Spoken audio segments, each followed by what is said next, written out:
Salat teduh selesai.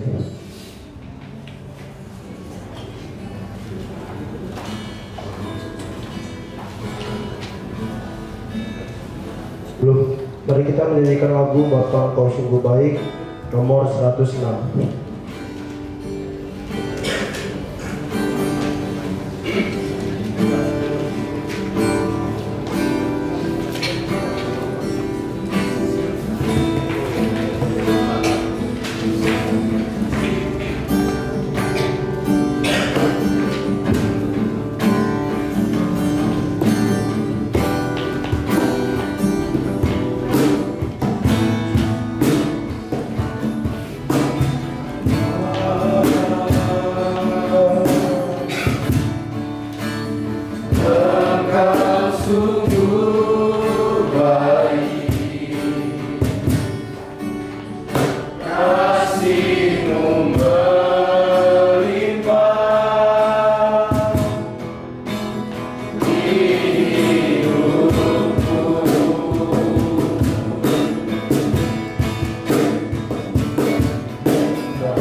Tuhan, kita berdoa.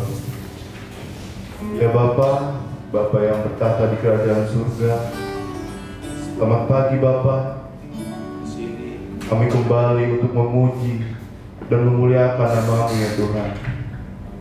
Dengan ibadah yang mungkin sederhana ya Tuhan, tetapi dalam ibadah ini kami bersungguh-sungguh untuk memuji dan memuliakan nama-Mu ya Tuhan. Tuhan, sebentar lagi kami akan mendengarkan firman-Mu. Kiranya Engkau memberikan kasih setia-Mu melalui firman yang akan kami baca ya Tuhan. Terima kasih ya Tuhan atas berkat dan nafas kehidupan yang Engkau berikan juga, sehingga kami dapat berkumpul pada pagi hari yang cerah ini ya Tuhan. Tuhan, doa yang kurang sempurna ini kami serahkan dengan pengantaraan nama anak-Mu, Tuhan Yesus Kristus, Tuhan kami dan Juru Selamat kami.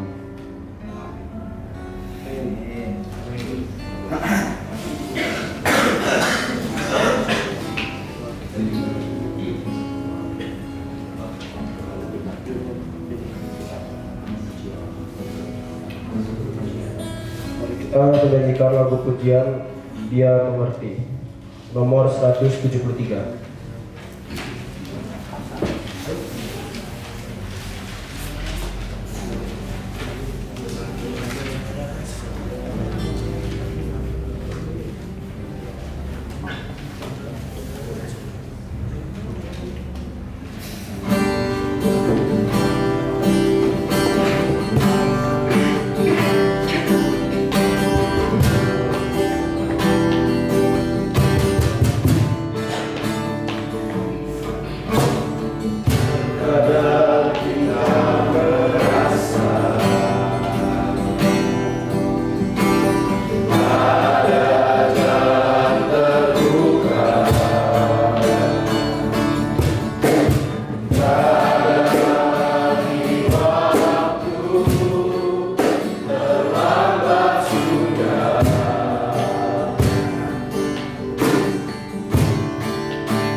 pencipta langit dan bumi. Tuhan Yesus, berkatilah sekolah kami agar bisa lebih berkembang dari sekolah lain, dan berkati juga Roh Kris dan Bu Nancy. Semoga tetap bertahan sampai pada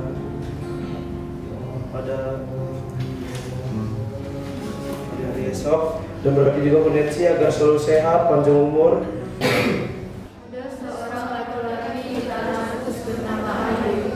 Orang itu saleh dan jujur. Dia takut akan Allah dan menjauhi kejahatan. Ia mendapat 7 anak laki-laki dan 3 anak perempuan. Ia memiliki 7.000 ekor kambing domba, 3.000 ekor unta, 500 pasang lembu, 500 keledai betina, dan budak-budak dalam jumlah yang sangat besar. Sehingga orang itu adalah yang terkaya dari semua orang segala bangsa. Anak-anaknya yang lelaki biasa mengadakan pesta di rumah mereka, masing-masing menurut giliran, dan ketiga saudara perempuan mereka diundang untuk makan dan minum bersama-sama mereka. Setiap kali apabila hari-hari pesta telah berlalu, Ayub memanggil mereka dan menguduskan mereka. Keesokan harinya, pagi-pagi mengolah Ayub, lalu mempersembahkan korban bakaran sebanyak jumlah mereka sekalian.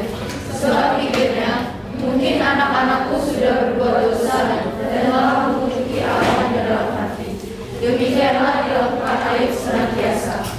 Pada suatu hari datanglah anak-anak Allah menghadap Tuhan, dan di antara mereka datanglah juga iblis. Maka bertanyalah Tuhan kepada iblis, "Dari mana engkau?" Lalu jawab iblis kepada Tuhan, "Dari perjalanan mengelilingi dan menjajah bumi." Lalu bertanyalah Tuhan kepada iblis, "Apakah engkau memperhatikan hambaku Ayub? Sebab tiada seorang pun di bumi seperti dia, yang demikian saleh dan jujur, yang takut akan Allah dan menjauhi kejahatan."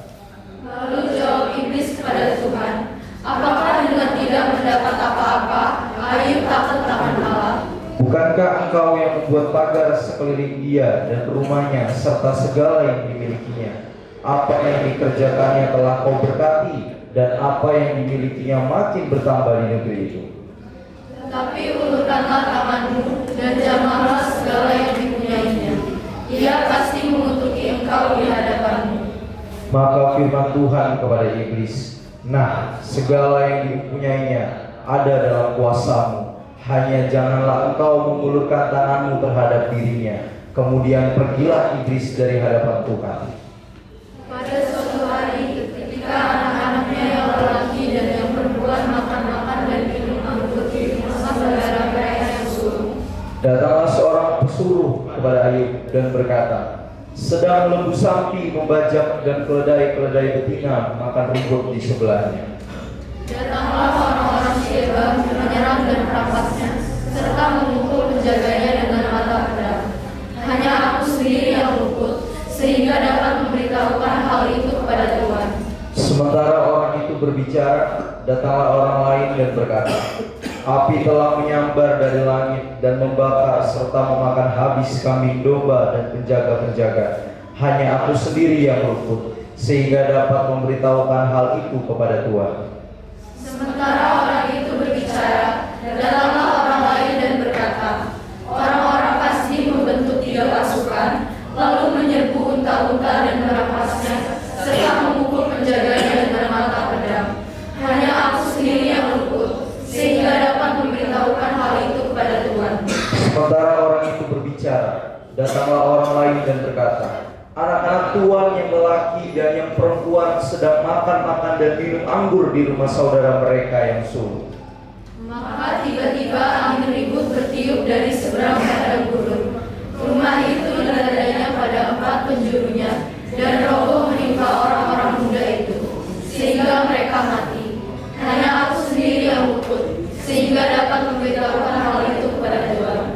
Maka berdirilah Ayub, lalu mengoyak jubahnya dan mencukur kepalanya. Kemudian sujudlah ia dan menyembah.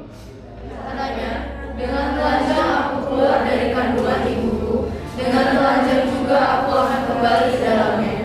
Tuhan yang memberi, Tuhan yang mengambil, terpujilah nama Tuhan." Kita bersama-sama. Dalam kesemuanya itu Ayub tidak berbuat dosa dan tidak menuduh Allah berbuat yang kurang patut. Kita lanjutkan ke Ayub pasal yang kedua, ayat yang pertama. Pada suatu hari datanglah anak-anak Allah menghadap Tuhan, dan di antara mereka datang juga iblis untuk menghadap Tuhan. Maka bertanyalah Tuhan kepada iblis, dari manakah engkau? Lalu jawab iblis kepada Tuhan, dari perjalanan mengelilingi dan menjelajah bumi.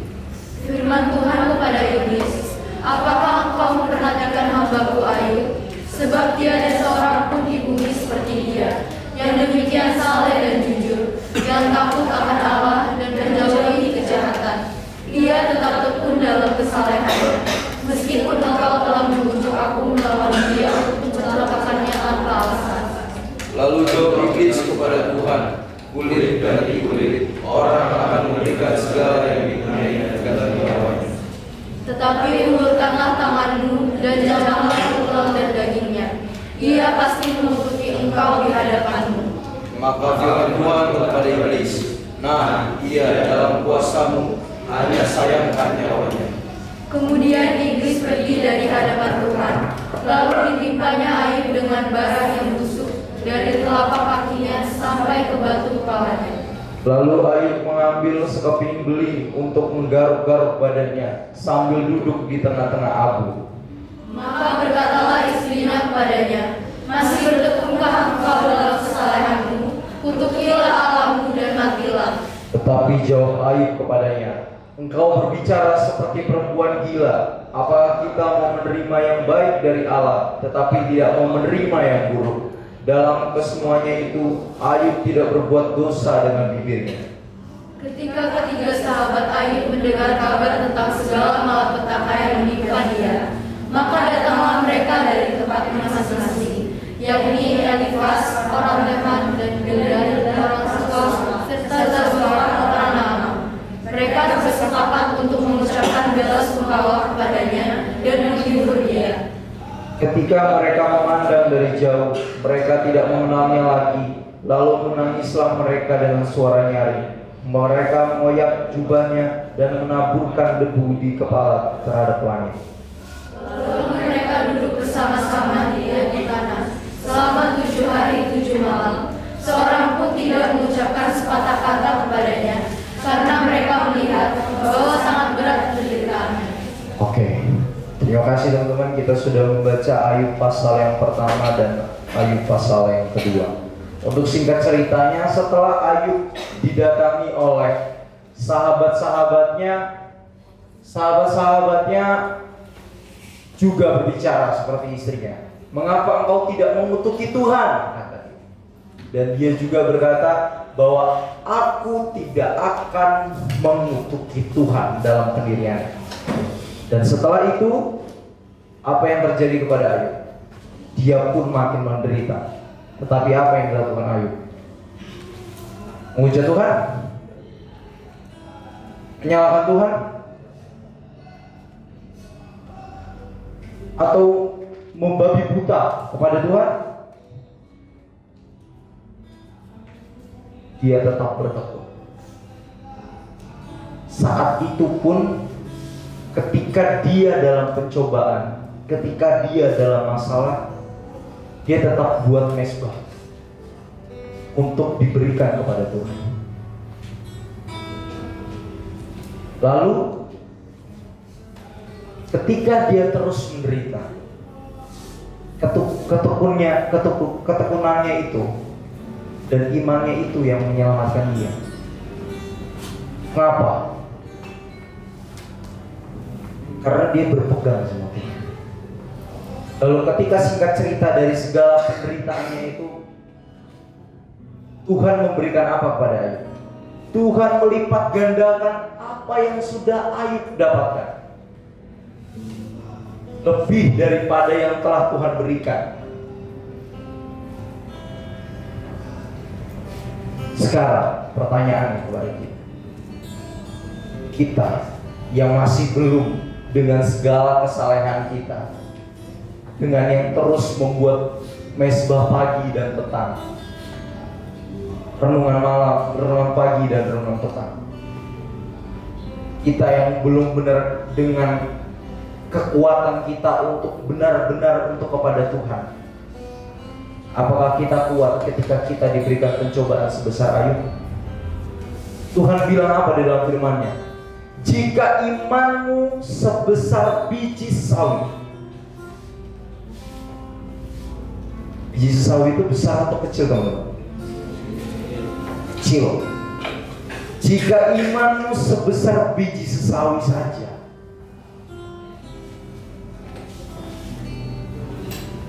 itu sudah benar-benar kita sudah memuliakan Tuhan, bahwa Tuhan itu ada di dalam diri kita.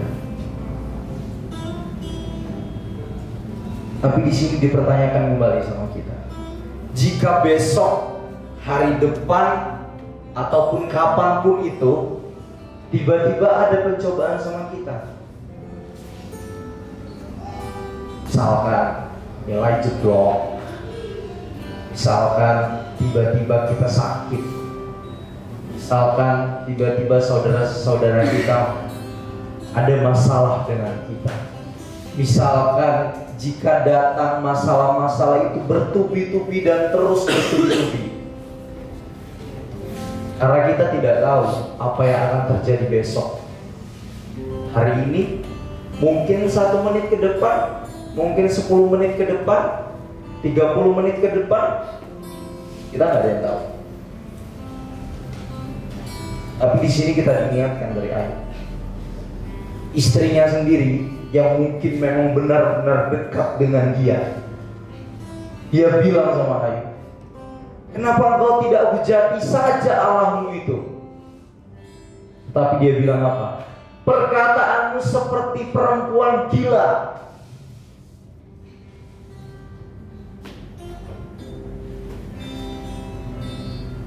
Banyak di luar sana orang-orang seperti kita, orang-orang Kristen, orang-orang yang mengenal Tuhan. Tapi kadang bukan saja mereka, kita juga sama. Kadang kita menyepelekan dengan hal-hal yang mungkin menurut kita benar.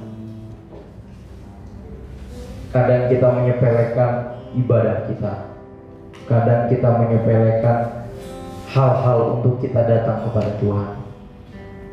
Dengan segala kesibukan kita, dengan segala kepentingan diri kita, dan dengan segala yang kita pengen lakukan. Kadang kita merasa hidup kita sudah benar dengan segala yang sudah kita lakukan. Tapi coba ketika itu, masalah itu seperti Ayub diterapkan dalam hidup kita.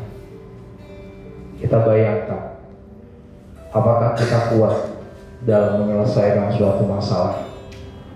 Apakah kita kuat dengan tetap pendirian kita? Saya percaya teman-teman di sini semua mempunyai harapan yang besar dalam hidup teman-teman semua. Masuk PTN terbaik, mempunyai nilai terbaik,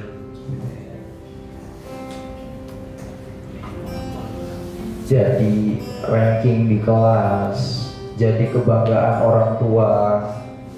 Siapa sih yang gak punya kayak gitu? Itu harapan semua orang. Kita nggak mau punya masalah, itu semua harapan kita.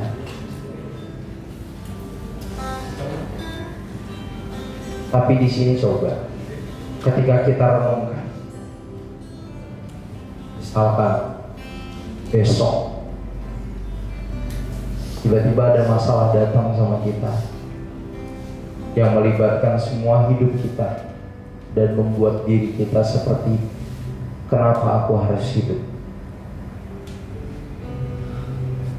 Mungkin itu akan terjadi dari masing-masing kita. Tetapi di sini kita diingatkan melalui cerita Ayub.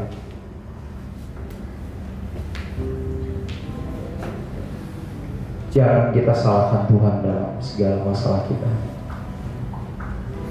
Dan saya mau tanya ke teman-teman, kalau misalkan masalah itu datang sama kita, itu sebenarnya yang membuat Tuhan apa yang membuat kita? Coba, kalau masalah itu datang sama kita, terus kita tersiksa, terus kita terasa bahwa diri kita itu, wah, kenapa sih ini datang? Itu sebenarnya datangnya dari Tuhan apa dari kita? Coba dibayangkan dulu. Misalkan ada masalah datang sama kita. Misalkan saya ujian, nilai saya jeblok. Itu yang datang masalah itu karena Tuhan apa karena kita? Terus misalkan kita telat, terus kita dapat masalah di BK poin 30. Itu yang datangnya Tuhan apa kita?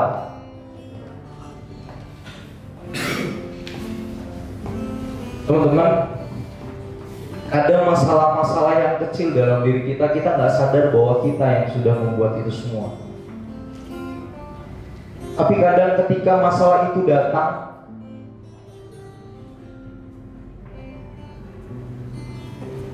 kita merasa bahwa diri kita benar. Kita tidak mempunyai iman, kita salahkan semuanya. Kita salahkan orang lain, kita marah kepada orang lain. Kadang kita juga marah sama orang tua kita salahin orang tua kita. Sampai masalah itu benar-benar menggerogoti hidup kita salahin Tuhan.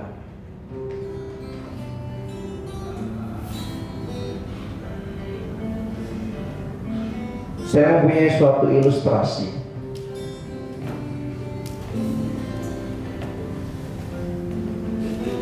Ada 2 gelas yang diisi air dua-duanya. Dua-duanya diisi air. Coba bayangin dulu. Dua-duanya diisi air. Satunya dikasih betadine, satunya enggak.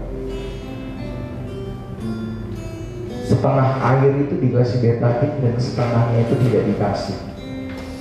Setengah-setengah di dalam gelas. Kita bayangkan ya. Setelah itu ada cairan yang ditaruh ke dalam betadine.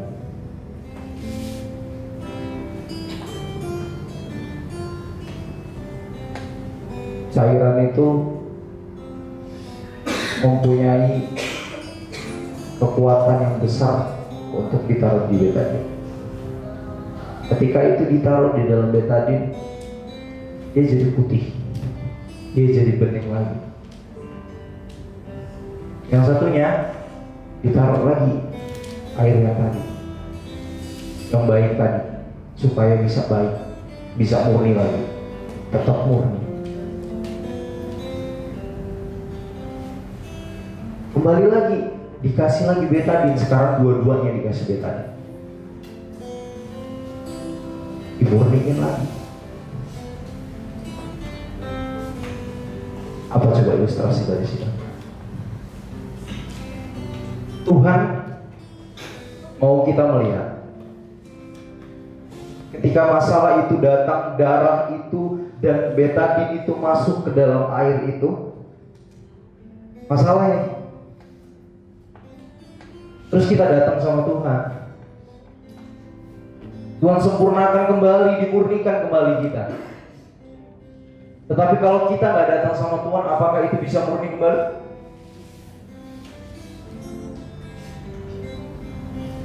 Apakah itu bisa bening lagi? Apa bisa itu murni lagi dan lepas dari betadine itu, dari hal yang kotor itu? Oleh karena itu, saya mengajak ke teman-teman semua, kita tidak tahu akan hidup kita ke depan, dan kita tidak tahu apa yang Tuhan berikan sama kita. Tetapi untuk menutup firman ini, pelajarilah soal Ayub. Dengan segala kesalahannya, dia tidak pernah salahkan Tuhan dalam hidupnya. Begitupun dengan kita. Biarlah kita melibatkan Tuhan dalam diri kita masing-masing. Ini bukan cuma buat teman-teman, tapi juga buat saya. Kita sama-sama belajar buat memfokuskan diri kita cuma sama Tuhan. Karena hidup kita ya cuma buat Tuhan. Terus gunanya kita di dunia apa cuma karena kita punya duit, punya HP banyak, punya HP bagus, apa segala macam? Enggak. Tujuan kita hidup di dunia apa? Apa mau masuk UGM udah gitu, habis itu jadi sarjana? Apa itu tujuan utama kita?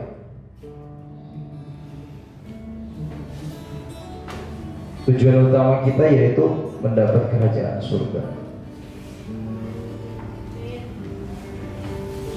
Semoga itu benar-benar kita rasakan dan kita benar-benar kita pegang dalam diri kita, bahwa aku akan bersama-sama dengan Kristus di dalam kehidupanku. Cerita sama Tuhan, kasih semua masalah kita sama Tuhan, dan kita pasti mendapat jawaban dari setiap apa yang kita gumulkan dan kita tahu. Baik, kita angkat pujian Tuhan tahu.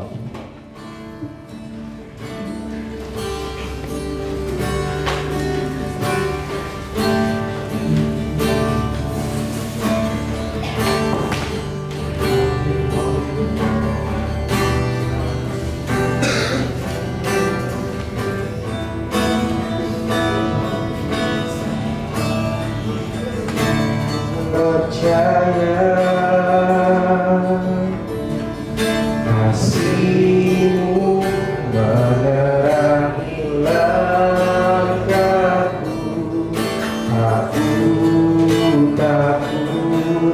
takut bimbang, karena Engkau bersamaku. Kau lebih tahu yang terbaik bagiku. Kau lebih sanggup pulihkan hidupku. Ku berserah, ku percaya hanya Yesus penolong yang setia.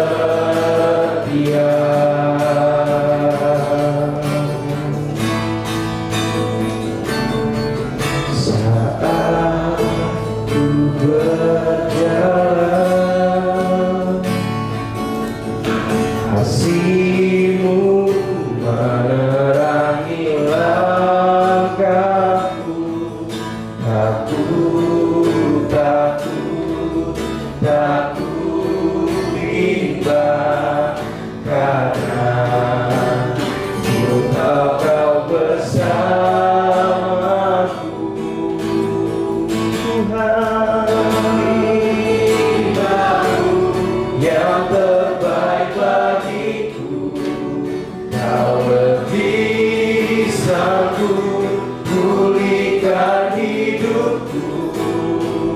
Ku berserah, ku percaya hanya Yesus penolong yang setia.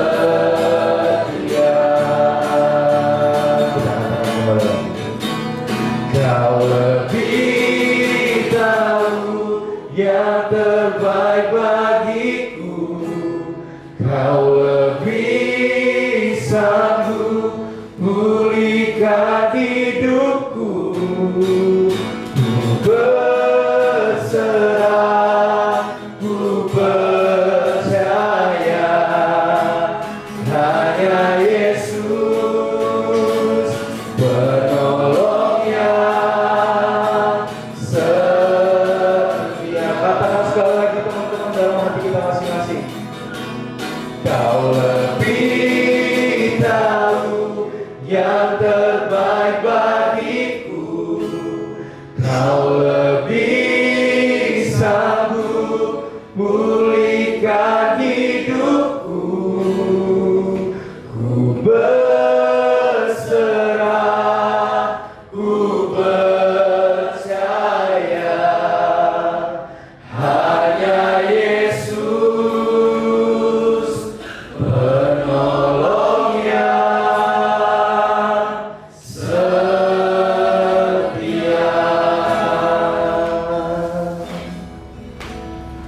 Dan kepala kita berdoa. Tuhan Yesus yang penuh kasih, datang ke hadirat-Mu dengan segala kerendahan hati kami Tuhan. Pujilah nama-Mu Tuhan karena berkat dan kuasa-Mu dalam kehidupan kami. Dan terpujilah nama-Mu Tuhan karena Engkau yang patut kami puji dan kami sembah. Bapa yang Maha Kasih, di pagi hari ini kami datang ke dalam segala kerendahan hati kami Tuhan. Orang yang berdosa dan pelanggaran, Kau memiliki selalu kesalahan kami. Kami ulangi selalu pelanggaran dosa kami, dan terus kami ulangi dan terus kami ulangi. Tuhan, tolong ampunilah segala pelanggaran dosa kami, agar kami layak datang ke hadirat-Mu, tidak terhalang berkat-berkat yang akan Kau berikan kepada kami. Ada beberapa permohonan yang ingin kami sampaikan Tuhan, tapi kami percaya Engkau hadir di tengah-tengah persekutuan kami, dan Engkau mendengar setiap permohonan kami. Tuhan, kami berdoa untuk sekolah kami, SMA Negeri 5 Bandar Lampung. Tuhan tahu apa yang terjadi dalam sekolah kami, dan Tuhan tahu apa yang akan terjadi. Dan Kau mau serahkan sekolah kami ke dalam tangan-Mu Tuhan. Setiap apapun keputusan yang diberikan, setiap apapun yang akan dilaksanakan, biarlah itu semua seturut dengan kehendak Tuhan. Berkati juga dari tingkat yang paling atas, ibu kepala sekolah, hingga tingkat yang paling bawah, siswa-siswi. Tuhan yang akan memberkati setiap apa yang dijalankan, biarlah itu seturut dengan kehendak Tuhan. Kami pun mau berdoa Tuhan untuk Rokris kami, Rokris SMA Negeri Bandar Lampung. Tuhan tahu apa yang akan terjadi pada kami ke depan, tapi Kau mau serahkan sepenuhnya Rokris ini ke dalam tangan-Mu. Biar Rokris ini tetap hidup, biar Rokris ini tetap bersekutu hanya untuk kepujian dan kemuliaan bagi nama-Mu Tuhan. Berkati juga Ibu Nancy sebagai pembina, biarlah Tuhan selalu memberikan hikmat akal budi dari surga, memberikan kesehatan dan berkat yang melimpah. Tuhan, kami pun mau berdoa Tuhan untuk masing-masing kami. Kami memiliki pergumulan yang berbeda-beda, kami memiliki hal yang ingin kami capai, dan kami memiliki cita-cita yang kami impikan. Kau mau serahkan sepenuhnya ke dalam tangan penyertaan-Mu Tuhan, karena kami percaya jawaban doa itu hanya berasal daripada-Mu, dan segala yang kami punya hanya berasal daripada-Mu. Kau mau serahkan sepenuhnya ke dalam tangan penyertaan-Mu Tuhan, karena kami percaya Engkaulah Tuhan pencipta langit dan bumi, laut dan segala isinya, yang berkuasa atas seluruh bumi ini. Terima kasih Tuhan, terima kasih untuk penyertaan-Mu, terima kasih untuk kasih-Mu yang begitu besar bagi kami, dan kami sudah menyelesaikan ibadah kami dari awal, pertengahan hingga saat ini akhir. Terima kasih Tuhan untuk kasih-Mu yang tiada hentinya bagi kami, dan untuk berkat kemurahan-Mu yang selalu menjadi bagian kami. Sempurnakanlah Tuhan setiap doa dan permohonan kami yang kurang sempurna ini, biarlah harum di hadapan-Mu. Di dalam nama Yesus, Tuhan Juru Selamat dan Penebus kami yang hidup, yang telah mengajarkan kami untuk berdoa. Bapa kami yang di surga, dikuduskanlah nama-Mu, datanglah kerajaan-Mu, jadilah kehendak-Mu di bumi seperti di surga. Berikanlah kami pada hari ini makanan kami yang secukupnya, dan ampunilah kami kesalahan kami, seperti kami juga mengampuni orang yang bersalah kepada kami. Dan janganlah bawa kami dalam percobaan, tapi lepaskanlah kami dari yang jahat. Karena Engkau yang punya kerajaan dan kuasa dan kemuliaan sampai selama-lamanya. Amin. Bapa, terima kasih. Bapa, terima kasih.